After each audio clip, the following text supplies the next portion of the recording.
नमस्कार। प्रारब्ध के एक और चर्चा सत्र में आप सभी का स्वागत है। आप हमारे साथ जिन्हें देख रहे हैं प्रारब्ध के नियमित पैनलिस्ट आदरणीय पुष्कर अवस्थी जी।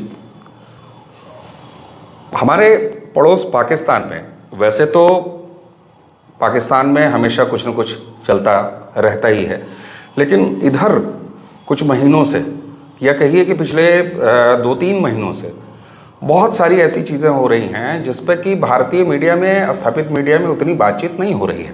हालांकि ये शुभ है कि अब हमारे देश में पाकिस्तान को लेकर बहुत सारी बातचीत नहीं होती है, लेकिन कभी कभी पड़ोस की खिड़की खोल लेनी चाहिए और ये पता रहना चाहिए कि पड़ोस में चल क्या रहा है। तो आइए पुष्कर जी से इसी पर बात करते हैं। सर, पड़ोस में चल क्या रहा है?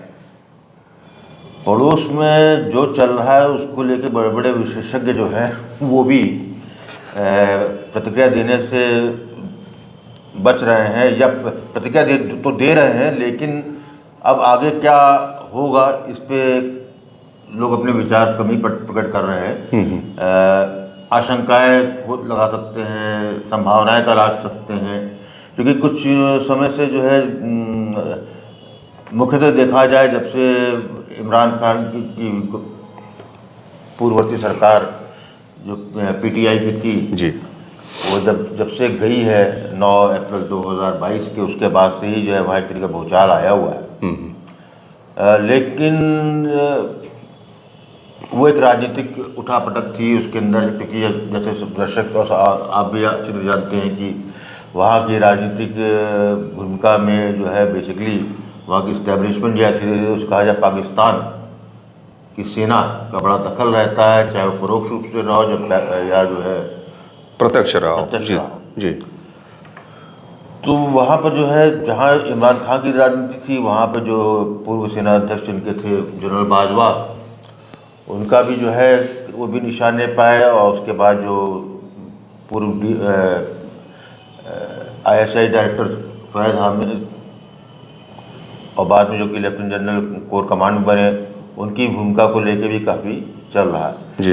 लेकिन उसके साथ जहाँ पर राजनीतिक दलों की राजनीतिक उटक पटक है, वहीं पे यह भी स्पष्ट हो रहा है कि पाकिस्तान की सेना में भी सब कुछ ठीक नहीं है। ठीक है। ये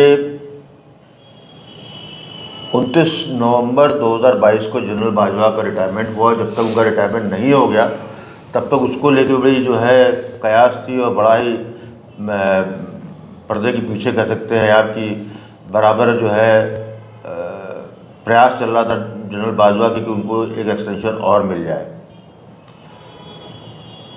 क्योंकि जो है पहले पूर्व में भी जो है लोग बताते हैं कि पाकिस्तान की सेना में मतभेद कुछ चीज़ें रही थी, लेकिन वो कभी सामने नहीं आती थी। और फिर एक बार जब कोई जनरल सेनाध्यक्ष बना दिया जाता था तो पूरी सेना के पीछे आ जाती थी।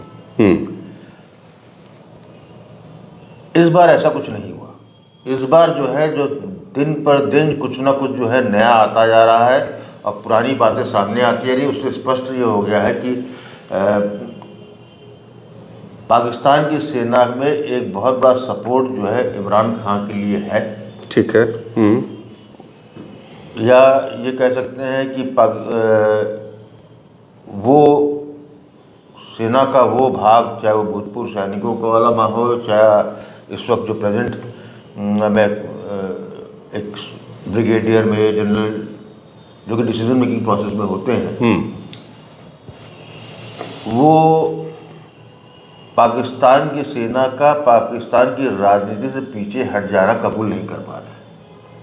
ठीक है, ये बात समझ में आती है। हाँ, दूसरा बात था कि अंतिम समय तक जनरल बाजवा का अपना एक्सटेंशन लेना और जनरल फैज़ को नया बाजवा के बाद बनाने की जो प्रयास इमरान खान की तरफ से था उसका असफल होना, और जिसको नहीं बनने देना चाहते थे जो अभी तत्कालीन जो जनरल मुनीर हैं अहमद, उसको एक धड़ा नहीं चाहता था कि बने, क्योंकि ये बात स्पष्ट होगी कि जनरल मुनीर जो थे वो सबसे सीनियर मोस्ट ऑफिसर्स में वो आवाज़ थे जो कि पाकिस्तान की सेना का पाकिस्तान की राजनीति से अलग हो जाने की मुहिम चलाई थी।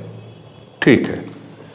अब वो बन गए हैं और अभी तक जो है इस स्वयं किसी तरीके की पाकिस्तान की राजनीति में दखलंदाजी का कोई सबूत नहीं मिल रहा है। लेकिन जो सेना का 74-75 साल since Inception of the Pakistan 7 दशकों से राजनीति में दखल रहा, तो निश्चित रूप से जो उनका इकोसिस्टम है पाकिस्तान में, वो तो जड़ जड़ तक फैला हुआ है, तो अभी वो कंट्रोल नहीं हो पा रहा है। पहले पूर्व में होता था कि जो जो सेनाध्यक्ष बनता था और उसका एक इशारा जो आया था तो उसको भी फॉलो करता, लेकिन इनडिसिप्लिन का माहौल है, फ्रैक्शनलिटी सेना में है, और ये एक सबसे महत्वपूर्ण बात यह है कि ये उस मौके पे हुआ पाकिस्तान में जब पाकिस्तान अपने आर्थिक दृष्टिकोण से जी सबसे निचले पायदान पे है। 4.51 शायद बिलियन डॉलर का जो है उनका केवल रिजर्व रह गया है, और महंगाई का बुरी तरीके से कमर तोड़ महंगाई है, और ये लगातार कई पिछले 4 साल से बढ़ती जा रही है। इन्फ्लेशन शायद 31% उनका इन्फ्लेशन हो गया है। डे टू डे के खर्चे के पैसे भी पाकिस्तान के पास नहीं है। बिल्कुल। तो ऐसी दशा में पाकिस्तान का आर्थिक रूप से बिल्कुल घुटने पे आ जाना, वहीं पे पाकिस्तान की सेना में यूनिटी का अभाव दिखना, और उससे ऊपर तीसरी बात यह है कि अफ़गानिस्तान से तालिबान का पाकिस्तान के विरुद्ध एग्रेसिव होना। ठीक है, उस पर हम वो एक बड़ा हाँ वो एक बड़ा विषय है, उस पर हम अलग से आएंगे।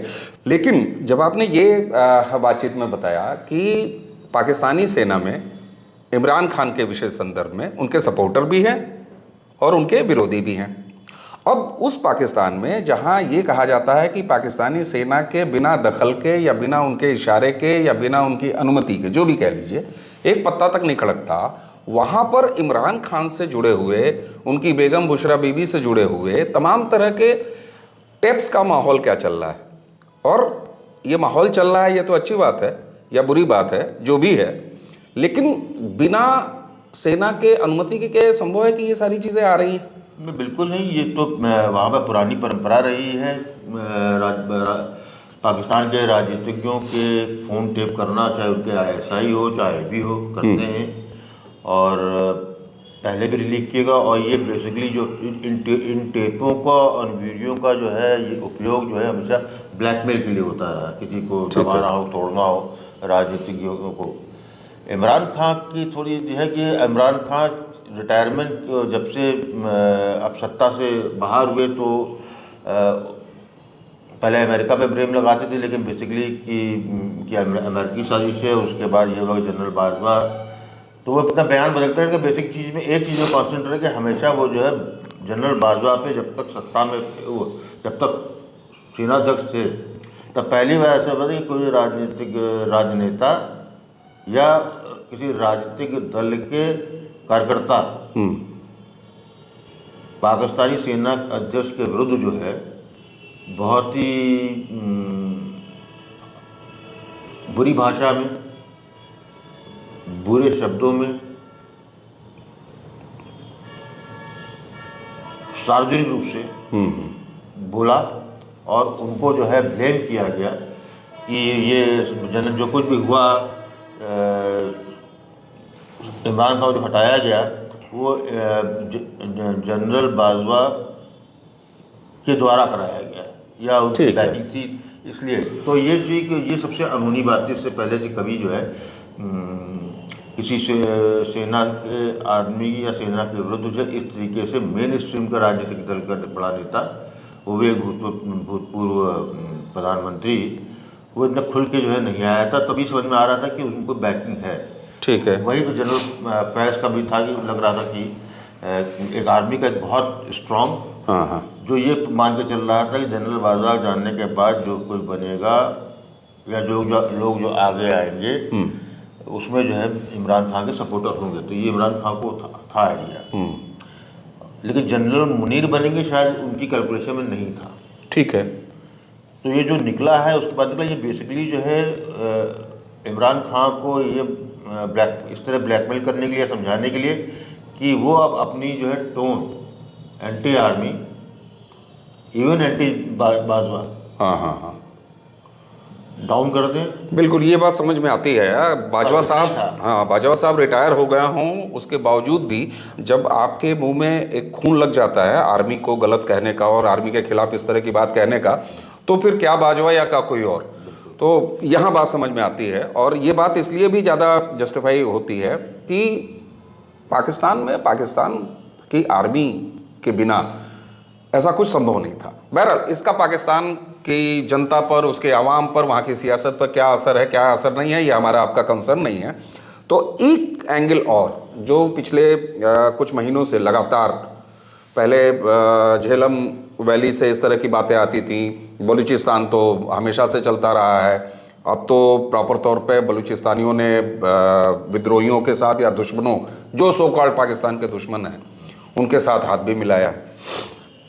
एक बात जो नहीं समझ में आ रही है, और हिंदी टेलीविज़न जगत का एक वो सीरियल का जुमला अगर मैं कहूँ कि ये रिश्ता क्या कहलाता है टाइप का सवाल हो रहा है, वो ये है कि अफ़गानिस्तान में जब तालिबान ने कब्जा किया तो ये वही पाकिस्तानी थे जो बिल्कुल भांगड़ा डाल रहे थे और नाच रहे थे कि अब तो हम आ गए, हम आ गए।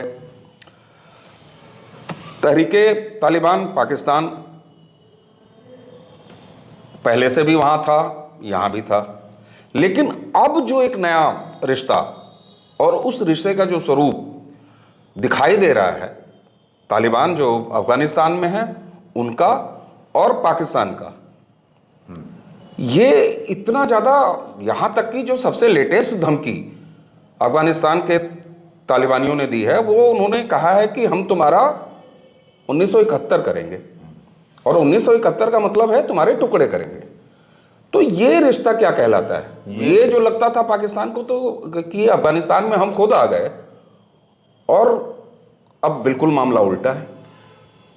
देखिए इसमें ऐसा है कि ये बेसिकली पाकिस्तान की मिलिट्री की अफगान पॉलिसी जो जिया के पीरियड से चल रही थी, उसके जो बेसिक फ्लॉ थे वो अब सामने आ रहे हैं। अच्छा, थोड़ा उसको विस्तार दीजिएगा कि वो पॉलिसी थी क्या? बहुत पॉलिसी ये थी कि उन्होंने ही जो है अमेरिका के डॉलर लेके जो है अमेरिका के फ्रंटमैन बने सोवियत संघ से लड़ने के लिए, और उसके लिए उन्होंने जो है अफगानियों को तैयार किया, अपने यहाँ उनको भेजा, और वो एक ऐसी जंग थी कि जीत जो गए, लेकिन उसमें अफगानिस्तान बर्बाद हो गया। बिल्कुल। वो तालिबान थे, उनका एक अलग इस्लाम का एक अलग नज़रिया था, शरिया के हिसाब से उनकी शरिया का अलग जो थे उस पर थे। तो ये उसको तैयार किया था पाकिस्तान ने। तो पाकिस्तान ये सोच रहे थे कि हमने जिनको तैयार किया, जब वो वहाँ बैठेंगे तब हम जो है हम एक हमारा एक हथियार के रूप में इस्तेमाल करेंगे, और बेसिकली जो है अफगानिस्तान को अपना एक पपेट, सेटेलाइट स्टेट के रूप में लेके जो है वो जो है फिर विश्व को जियोपॉलिटिकल पोजीशनिंग की वजह से इस्तेमाल करेंगे। जब अमेरिका चले गए और तालिबान आ गए तो निश्चित रूप से एक धड़ा बहुत बड़ा मेजॉरिटी खुश हुआ, क्योंकि सब इन्हीं के पाले पोसे गए थे, यहीं से जो है रिलीज़ किए गए थे।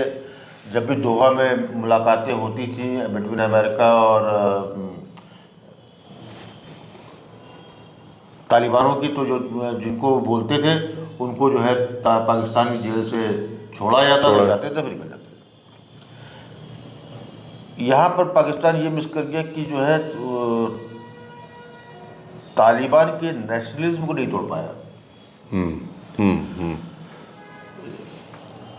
मतलब चाहे तालिबान हो रहा हो या उससे पहले की जो गवर्नमेंट रही, कोई भी प्रो पाकिस्तान नहीं था। जब वो लोग थे ठीक है, किया, और ये तहरीके तालिबान पाकिस्तान, वो भी जो है जब यहाँ से इनको सवादवाद में आशा 8 साल हो गए, उसमें जब ऑपरेशन करके उनको ख़त्म किया उन्होंने, तो सब लोग जो है जो बचे वो सीधे अफगानिस्तान चले गए। वहाँ पर अफगानिस्तान की जो गवर्नमेंट थी उन्होंने उनको खुले नहीं घूमने दिया, उनको बंद कर दिया। ठीक है, इसीलिए यहाँ शांति रही। जब तालिबान वहाँ गए तो पहला काम तालिबान ने ये, तालिबान सरकार तो पहला काम टीटीपी के जो मेंबर्स थे उनको छोड़ दिया, नंबर 1। और उसके बाद जो है उसका क्योंकि पाकिस्तान में केपीकी में पख्तूनख्वा में जो सरकार सन 13 से पीटीआई की, ठीक है, और इमरान खान हमेशा से सॉफ्ट पीटीआई की तहरीके तालिबान पाकिस्तान के सॉफ्ट रहे हमेशा। ठीक है, इसीलिए वो तालिबान खान के नाम से मशहूर भी हुए, क्योंकि वो हमेशा जो है हर फोरम पे, हर प्लेटफॉर्म पे उनकी हिमायत करते थे, उनको पब्लिक में लाने के लिए, पब्लिक की एक्सेसिबिलिटी के लिए। इवन जब अफगानिस्तान में तालिबान सरकार आई तो हमेशा इंटरनेशनल हर प्लेटफॉर्म पे उन्होंने जाकर जो है अफगानिस्तान को पैसा देने के लिए, उनको रीबिल्डिंग करने के लिए उसकी हिमायत करते रहे, और उनके लिए कह सकते हैं एज एम्बेसडर शेष के लिए रहे। अफगानिस्तान किस ये रही जब से अफगान ब्रिटिश वॉर के बाद डूरन लाइन खींची गई, उसको अफगानिस्तान ने कभी नहीं माना। डूरन लाइन जो है आपकी अफगानिस्तान और पाकिस्तान की सीमा रेखा है, ठीक है, जैसे हमारे पाकिस्तान बीच में रेड क्लिफ है, उन्होंने कभी इसको स्वीकार नहीं किया। और ये स्वीकार उनके किसी भी दल, किसी भी लैंडलॉर्ड वहाँ का कोई भी रहा हो, चाहे तालिबानी रहा हो, नहीं माना उन्होंने। अब प्रॉब्लम ये हो गई जब वो समझ गए कि उनके पास कब बैठ गए, अमेरिका चला गया, सबसे हाथ खड़े हो गए, पाकिस्तान की इकोनॉमिक कंडीशन खराब हुई, टीटीपी ने जो है दोबारा जो है अपने पैर जमाना चालू किया, और केपीकी में पीटीआई गवर्नमेंट थी, उनकी जो है सॉफ्ट कॉर्नर था, तो जो फाटा के ऊपर का जो इलाका, वजीरिस्तान जो स्वात का वो जो इलाका है, वहाँ पे उनको बसने दिया। ठीक है, ये इसी तरह बसने दिया जिस तरीके से कांग्रेस और वामपंथियों ने जो है बांग्लादेशियों को जो है और रोहिंग्याओं को वहाँ बसने बसाए वो वोट के लिए, वही चीज़ सोचते हुए, वही उसी हाथ रखते हुए उसी दिशा में इमरान की सरकार, जो वहाँ की केपीके की उनकी प्रोविंशियल सरकार थी, उसने आग बंद किए और उनको बसने दिया। जब वो बसने दिया तो उन्होंने पहले तो छुपाते रहे ये लोग, एक होता है बसना, एक हुआ कि हथियार समेत उसको आने दिया। ठीक है, और उन्होंने जो है फिर एक जब कंफेडरल कंपोजिशन में पहुंच गए तो उन्होंने अपना कहा कि हम अटक तक जो है हमारी सीमा रेखा है। अटक मतलब हो गया इस्लामाबाद के बिल्कुल मुहाने। इसका मतलब हो गया पाकिस्तान के केपी का नॉर्दर्न पार्ट, पूरा अफगानिस्तान। और तभी शायद वो कह रहे हैं कि हम तुम्हारा 1971 करेंगे। अच्छा, जब आपने अभी कहा ना कि डोरंट लाइन को जो सीमा रेखा थी बेसिकली, उसको कभी उन्होंने माना नहीं, तो इसके ऐतिहासिक साक्ष्य भी हैं। 1947 में जब पाकिस्तान का जन्म हुआ तो अफगानिस्तान ने, तब तो तालिबान नहीं था वहाँ, लेकिन रिकॉग्नाइज नहीं किया था उन्होंने कहा कि हमारा जो है, हमारा तो सीमा रेखा भारत से मिलती है, हमारा जो वो है नेबर है वो तो भारत है। हाँ, पाकिस्तान इधर आर्टिकल हम पाकिस्तान को नहीं मानते। बिल्कुल, और वहीं जाके आपकी ये बात सिद्ध होती है कि क्या तालिबान से पहले के शासन अफगानिस्तान के और क्या तालिबान, तो यहीं आके आपने जो अभी एक बात कही ना कि पाकिस्तान ने सब कुछ तो किया, लेकिन वहाँ के अफगानी नेशनलिज्म को और उसकी भावना को वो कमजोर नहीं कर पाए। क्या तालिबान के पहले की सरकार या क्या आज का तालिबान? ये बेसिक सबसे बड़ा फेलियर था कि जब मुल्ला उमर जब अफगानिस्तान में रहा तो वहाँ 4.5 साल 5 साल सरकार चली उनकी, उस वक्त भी पाकिस्तान कभी उनको ये नहीं मनवा पाया कि डूरन लाइन को ही ऑफिशियल इंटरनेशनल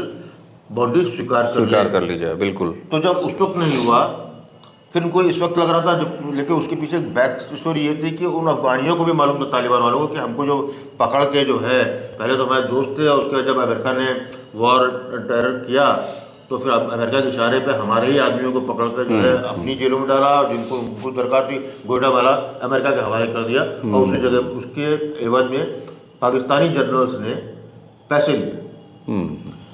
तो ये उन्होंने कोई अपना रिएक्शन नहीं शो किया, लेकिन वो उनके दिमाग में, दिलो दिमाग में बात थी कि पाकिस्तान ने उनका यूज़ किया और उनको बर्बाद किया है। तो अब जब आया है और टीटीपी से उनको एक बफर जोन मिल गया टीटीपी से, उन्होंने पहले छोड़ा, टीटीपी ने अपना रीऑर्गेनाइज किया, इमरान खान ने उसको सपोर्ट किया पूरी तरीके से, और जब वो वहाँ पर उनके होल्ड बन गए, होल्ड यहाँ तक बन गए हैं कि वो वहाँ पर जिस तरीके से एक ज़माने में भारत में नॉर्थ ईस्ट में लोग टैक्स वसूलते थे और कई दल थे उग्रवादियों के, उसी तरीके से वहाँ पर उन्होंने अपनी शरिया वहाँ पे कर दी है। यही नहीं, उन्होंने अपने जो है मिनिस्टर तक जो है डिक्लेयर कर दिए।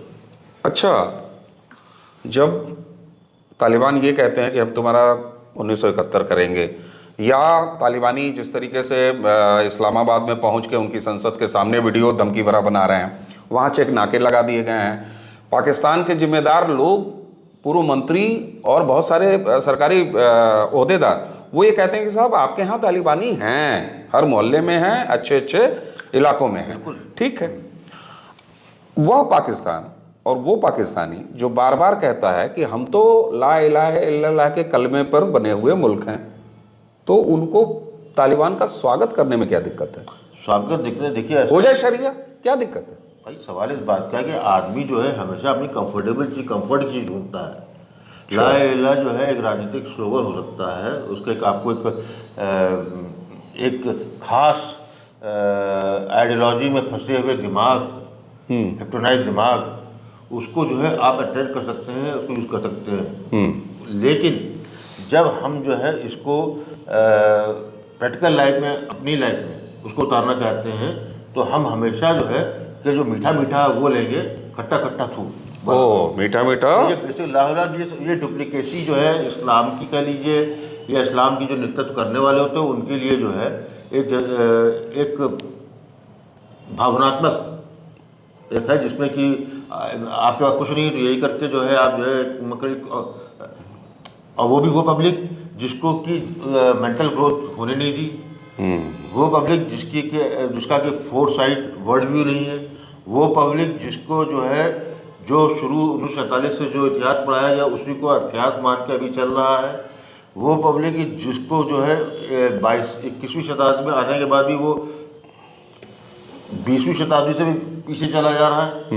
तो वो स्टैग्नेशन है दिमाग में हो गया है। समझ आती है। विशेषकर जियाउल हक के आने के बाद जो जनरेशन है वो 2-3 पीढ़ियाँ गुजर चुकी बिल्कुल, तो वो बिल्कुल एक स्टैग्नेटेड, मतलब वही उसका विकास रुक चुका है। तो ऐसे विकास में जो है फिर तो कुछ चीज़ रहती बचती नहीं ना आपके पास। समझ आती है बात। और ये तो हम लोगों ने लगभग अब तक की बातचीत में पाकिस्तान में माहौल क्या है, मौसम क्या है, इसका एक लेखा जोखा देखा।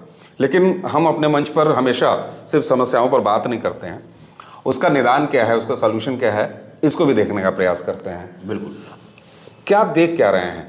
ये हमने जो पिछले कुछ महीनों, एक आध साल में क्या हुआ, कुछ सालों में क्या हुआ पाकिस्तान में, उस पर तो बातचीत कर ली। अब अगले कुछ महीनों और अगले कुछ साल में पाकिस्तान का क्या हो रहा है, होना क्या है, इसको क्या देख रहे हैं आप? इसमें मैं ये देख रहा हूँ इस वक्त जो है जिस वक्त हम और आप बात कर रहे हैं उस वक्त जो है पाकिस्तानी प्रधानमंत्री शहबाज शरीफ जिनेवा बैठे हुए हैं और IMF के डायरेक्टर से बात कर रहे हैं। ये उनके लिए कोई नई बात नहीं है, कटोरा उनके हाथ में हमेशा रहा है। हाँ। वो अलग बात है, कटोरा पहले था, लेकिन जो है उस वक्त कटोरा में सिक्के पड़ते भी थे। ठीक है। और एक दिन पहले जो कमाया गया था उसका भी थोड़ा बचा रहता था। ओहो। आज की तारीख में जेब कट चुकी है, जेब कुछ नहीं है, जेब में भी नहीं है। पाकिस्तान की जो आवाम है भूखी है। इकोनॉमी का जो एक फ्री फॉल इकोनॉमी इस वक्त है। एक जो रेट होती है सरकार की वो ध्वस्त है, और उसी समय पे पाकिस्तान के जनरल सेनाध्यक्ष मुनीर सऊदी अरेबिया 7 दिन के दौरे पे बैठे हुए हैं। मेरे ख्याल से आज भी वहीं पे हैं। वो भी वहाँ पर जो है हाथ का जोड़ रहे हैं कि कुछ मिल जाए। लेकिन समस्या ये आ रही है कि सऊदी अरेबिया कह रहा है हम दे तो देंगे, लेकिन पहले जो हरी झंडी IMF से लेंगे। क्योंकि पहले बार भी जब इन्होंने दिया था 3 बिलियन डॉलर दिए थे, तब शर्त यही रखी थी कि you will not spend it, रखने के लिए था। सेकंड उनका ये था कि जो है जब तक आप IMF की शर्तों को स्कीम आप पे लागू है उसका पालन करेंगे, तब तक जो है हम आपको सपोर्ट करते रहेंगे। यदि आप IMF से बैकआउट करते हैं या स्कीम को छोड़ देते हैं तो फिर हम जो है विड्रॉ कर लेंगे फाइनेंशियल बैंकिंग। तो ये हर आदमी जो है टो ले रहा है। सऊदी अरेबिया में रुपए डॉलर देगा पाकिस्तान को तब देगा जब अमेरिका की हरी झंडी होगी, और अमेरिका की हरी झंडी होगी तो IMF भी देगा, लेकिन IMF अपनी शर्तें जरूर मनवाएगा। ठीक है। तो ऐसी स्थिति में जो है ये कह सकते हैं कि देखिए LC नहीं खुल रही, उनके बाद फॉर ऑल प्रैक्टिकल पर्पस जो है पाकिस्तान दिवालिया हो चुका है for all purpose. Technical term में जब आपकी LC नहीं खुलती, आपका इंटरनेशनल बिजनेस ठप, जब आप जो है आप ही का पैसा है, आप ही ने किया हुआ है, और आपको बाहर जाना है, किसी काम से जाना है, उसके लिए आपको 1000-1500 डॉलर चाहिए, वो आपको नहीं मिलते, तो इसके मतलब आप डॉलर देने की पोजीशन में नहीं है। भले वो रखे जाएँ तो इसके मतलब उसको छू नहीं सकते आप आपको। तो ऐसे उसमें तो हम इसको टेक्निकल डिफॉल्ट ही कहेंगे इसको। ठीक है। अब होप्स है जिनेवा से कुछ मिल जाए, इनको कहाँ मिल जाए, लेकिन ये मेरे ख्याल से मेरा अपना अंदाज़ा है कि पाकिस्तान को कुछ न कुछ पैसा मिलेगा। ठीक है, पाकिस्तान को कुछ ना कुछ पैसा मिले, पाकिस्तान ऑफिशियली बैंकरप्टी पे ना जाए नहीं जी, ऑफिशियल ये सारा कुछ ठीक है। ऑफिशियल बैंकरप्सी में पाकिस्तान चला भी जाता है तो कोई ऐसी बड़ी बात इसलिए नहीं है कि आप बैंकरप्सी करें तो डिवैल्यूशन आपको हो जाता है आपका जो है, लेकिन बैंकरप्सी करने पे फिर IMF फिर उस निगाह से करेगा, रिस्ट्रक्चरिंग ऑफ इकोनॉमिक्स होगी, एक ब्लूप्रिंट होगा सामने। ऐसा नहीं है कि ये पहली बार कोई राष्ट्र जो है बैंकरप्ट हुआ है, इससे पहले वेनेजुएला हुआ है, अर्जेंटीना हुआ है, आपका ग्रीस हुआ है, सबसे हालिया देख लीजिए तो हमारे पड़ोस में श्रीलंका हुआ है। तो सरकार तो चल ही रही ना, बिल्कुल चल रही है। श्रीलंका देश है, अभी भी है, खा रहा है, सो रहा है, पी रहा है, पहन रहा है। लेकिन यहाँ पर तो इस पाकिस्तान के बैंकरप्सी का फाइनेंशियल एंगल से ज़्यादा ह्यूमन एंगल है, और पॉलिटिकल एंगल ये है कि बैंकरप्सी का यदि इनका कोई ब्लूप्रिंट सामने रिस्ट्रक्चरिंग का नहीं हुआ है, या इनके लीडरशिप में जो है वो रिस्क लेने की क्षमता जिसे बोलते हैं, जिसमें कि पॉलिटिकल कॉस्ट भी देनी होती है, वो नहीं हुई, तो फिर इनके लिए थोड़ा समस्या ज़्यादा बढ़ जाएगी। क्योंकि अभी भी इतना होने के बाद भी पाकिस्तान की जनता सड़क पे नहीं आई, और क्योंकि वो इतने मैं समझता हूँ कि मेजॉरिटी ऑफ पाकिस्तान जो कि आपका गरीब या लोअर मिडिल क्लास है, उसमें भिड़ने की क्षमता नहीं। क्योंकि यदि बैंकरप्सी यदि होगी तो सबसे बड़ा हिट जो होगा कोई भी, वो इनकी एलीट क्लास होगी। ठीक है। या अशरफिया क्लास के लिए जो होगा वो होगा, उनकी समस्या आएगी, उनकी आएगी। नीचे का गरीब के पास तो पहले भी कुछ नहीं था, आज भी कुछ नहीं रहेगा। ठीक है, ये तो रहा अंदर खाने पाकिस्तान में क्या होगा क्या नहीं होगा। अब हम अगर चर्चा को अपने आखिरी मुकाम पे ले आए तो पड़ोसी तो है हमारा, बिल्कुल है, और हम भारतीय हैं और बात कर रहे हैं पाकिस्तान पे। तो जरा अपने नज़रिए से देखा जाए कि अगर पाकिस्तान कल को टूटता है, बिखरता है, चाहे फाइनेंशियली और चाहे भौगोलिक रूप से, जैसा कि तालिबान कह रहा है, भारत पर इसका क्या असर, सामाजिक रूप से, धार्मिक रूप से और राजनीतिक रूप से, इन तीनों? देखिए, ऐसा है कि पाकिस्तान का जो में जो कुछ भी होगा उसका सीधा सीधा असर भारत में आएगा ही आएगा। अच्छा, पड़ोसी घर आग लगेगी तो आप उस आग की आंच से बच नहीं सकते। ठीक है। भारत की अपनी समस्या है पाकिस्तान को लेकर। भारत की समस्या पाकिस्तान से लड़ने की न लड़ने की बिल्कुल नहीं है, वो समस्या से भारत उबर चुका है। इसीलिए जो है, जो सीज फायर LOC पे हुआ है 2 साल पहले, वो डिस्पाइट हमारे संबंध कुछ भी हो, लेकिन सेना नहीं लड़ रही, हाँ, बहुत बॉडी नहीं होती है। जो आज अभी आप देख रहे हैं आतंकवादी आ रहे हैं, मारे आ रहे हैं, तो उसमें कोई भी इंडिया कहीं भी ये ब्लेम पाकिस्तान को नहीं कर रहा है, हाँ, चाहे मिलिट्री के एंगल पे हो चाहे राजनीतिक प्लेटफॉर्म पे। वो एपिसेंटर और टेरर और ये सब पुराने हिसाब लेकर थे, लेकिन रिसेंटली जितने मारे गए हैं उसमें जो है नाम नहीं लिया है, क्योंकि उनको ये मालूम है कि जो आ रहे हैं ये फिजिकल एलिमेंट्स हैं। पोरस है, LOC उसी से आ रहा है, लेकिन ये जैसे पहले कैंप्स होते थे और एक जब वो आते थे तब उस वक्त जो है, जो बॉर्डर से गोलियां चलती थी उनको एक कवर दिया जाता था इन्फिल्ट्रेट करने के लिए, वो इस वक्त नहीं हो रहा है। मैं यहाँ रोकूंगा आपको। इसका मतलब आप कहीं ये तो नहीं कह रहे हैं कि मतलब पाकिस्तान सुधर गया है, उसकी मिलिट्री सुधर गई है? नहीं भाई, सवाल इस बात का आप पाकिस्तान की आप बंदूक तब चलाओगे जब गोली है। अच्छा, हाँ, जब आपके पास जब 2 दिन का है बैकअप उनके पास, हाँ, हाँ, तो conventional war they have only 2 days। ठीक है, वो लड़ने की हालत में नहीं है। जब लड़ने की हालत में सेना बहुत समय तक नहीं रहती है तो सेना जो है जड़वत हो जाती है, सेना का मॉरल टूट जाता है, क्योंकि उसको तो मालूम है ना कि जो पहले उसके पास जो सामान आते रसद आती है वो आधी हो गई, ठीक है, जो उसका स्टॉक रहता है वो खत्म हो गया, तो सेना को तो सबसे पहले बदल रखता है जो फ्रंट लाइन में होता है। ठीक है, हम वापस आते हैं कि भारत पर क्या असर। तो भारत में असर ये है कि भारत भले ही भारत में बराबर बड़े बड़े स्वयं मैं भी उसमें शामिल हूँ कि प्रतिष्ठा की पाकिस्तान टूटेगा, ये होगा और कुछ, लेकिन और भारत की तरफ से भी होता था, लेकिन आज की तारीख में सही है कि भारत भी नहीं चाहता कि पाकिस्तान इस टाइमिंग सही नहीं टूटने की। अच्छा, अगर जब आप ये कह रहे हैं कि टाइमिंग नहीं सही है और आज कम से कम भारत नहीं चाहता है, तो हमारे आर्मी चीफ ये कह देते हैं कि हम बस आदेश का इंतजार कर रहे हैं, जिस दिन आदेश हमको मिल जाएगा हम PO को ले लेंगे। जिस दिन इंडियन लीडरशिप को जो है या उनके इनपुट से ये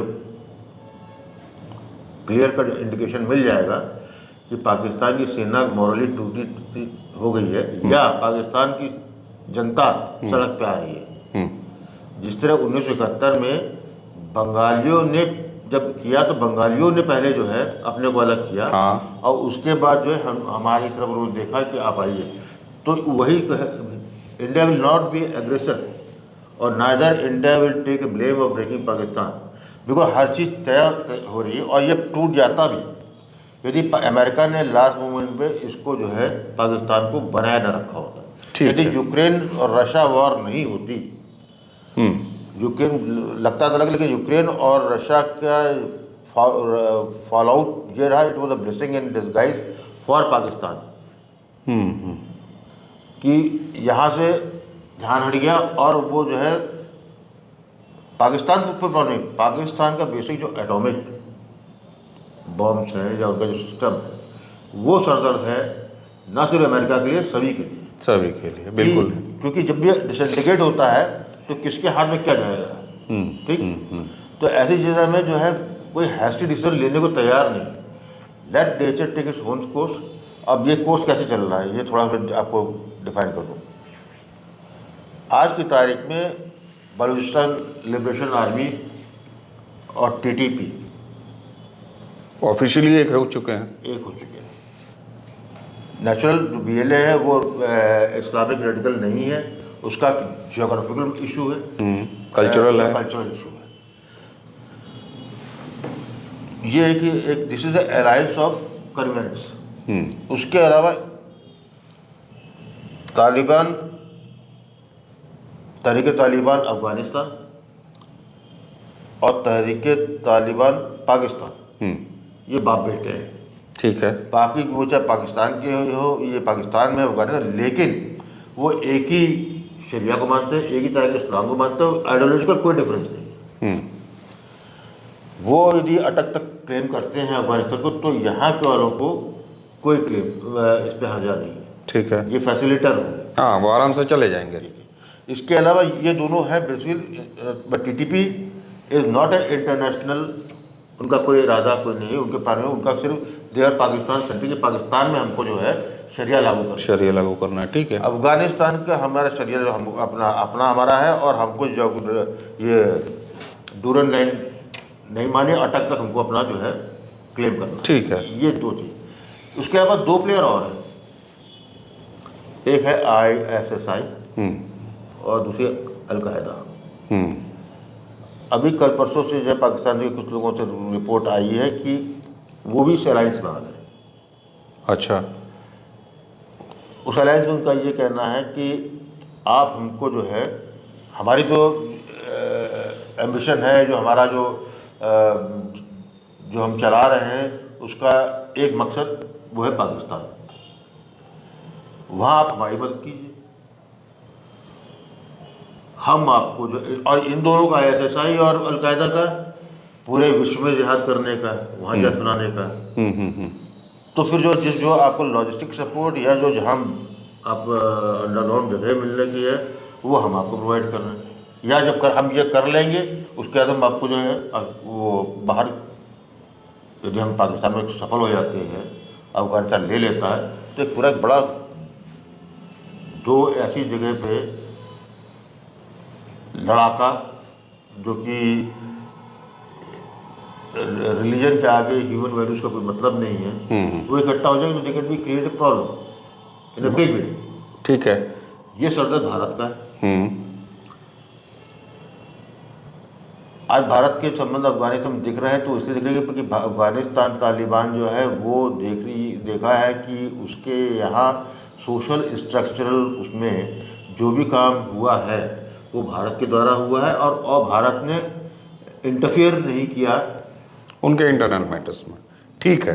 अच्छा, अब अगर बिल्कुल बात को समेटें और चलते चलते मैं एक सवाल आपसे पूछूँ, कल को ऐसा कुछ होता है, कब होता है उसका कैलेंडर न किसी को पता है, ना हम कहने की स्थिति में, ना हमें कहना चाहिए। वो एक्चुअली जो कैलेंडर था, वो विश्व में पिछले 2-3 साल में जो घटनाएं हुई, वो इतनी अप्रत्याशित और था, तो अब वो कंट्रोल के बाहर है। ठीक है, ठीक है।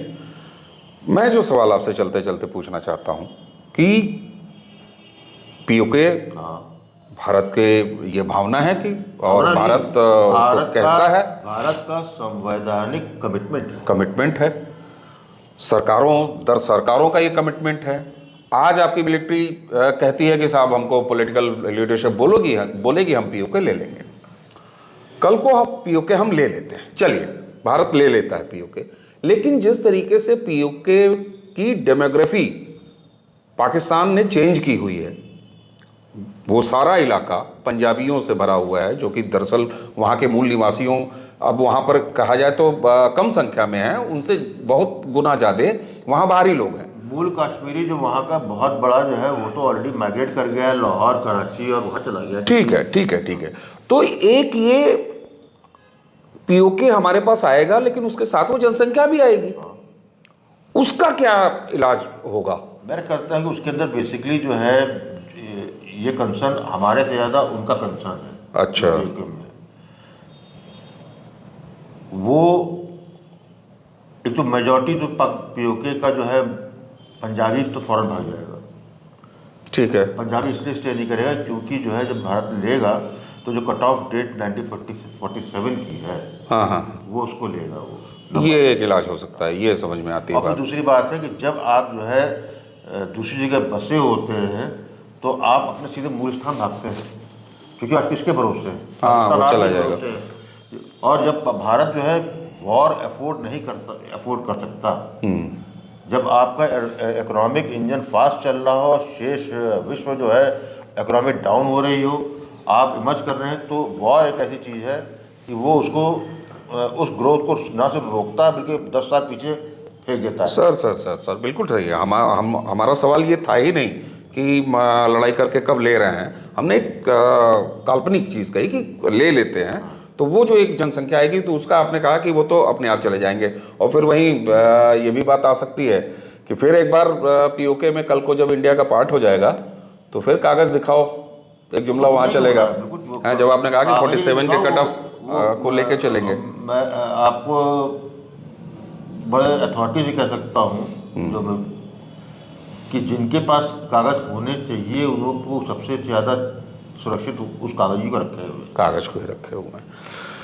पुष्कर जी, पाकिस्तान में क्या चल रहा है, पड़ोस में क्या हो रहा है, तो ये एक व्यापक रूप में और उसका इतिहास और भूगोल दोनों को समेटने का हम लोगों ने प्रयास किया। आशा है कि प्रारंभ के दर्शकों को ये चर्चा पाकिस्तान और पाकिस्तान के साथ साथ पाकिस्तान के बगल वाला अफ़गानिस्तान और मामला हम पीओके तक ले आए और पीओके को सब इंटरकनेक्टेड है। और अभी तो जिस तरह से वहाँ चीज़ें, मैं तो कहूँगा कि हफ्ते में बदलाव नहीं है, हर 24 घंटे में कोई एक नई चीज़ सामने आ जाए। कोई बात नहीं है, हम हर 24 घंटे पे एक वीडियो का प्रयास करेंगे, एक चर्चा का प्रयास करेंगे। तो आज के सत्र को देते हैं यहीं पे विराम और प्रारंभ के दर्शकों को एक बार फिर हम दोनों का नमस्कार। अभी तक आपने चैनल को सब्सक्राइब नहीं किया है तो आपसे फिर वही पुराना अनुरोध, चैनल को सब्सक्राइब कर लीजिए और हमारे वीडियोस के कमेंट बॉक्स में आके बिल्कुल हमें अधिकार भाव के साथ सुझाव भी दीजिए कि आप हमसे किस तरह की चर्चाएं, किस तरह के वीडियोस देखना चाहते हैं। एक बार फिर आप सभी का धन्यवाद, नमस्कार।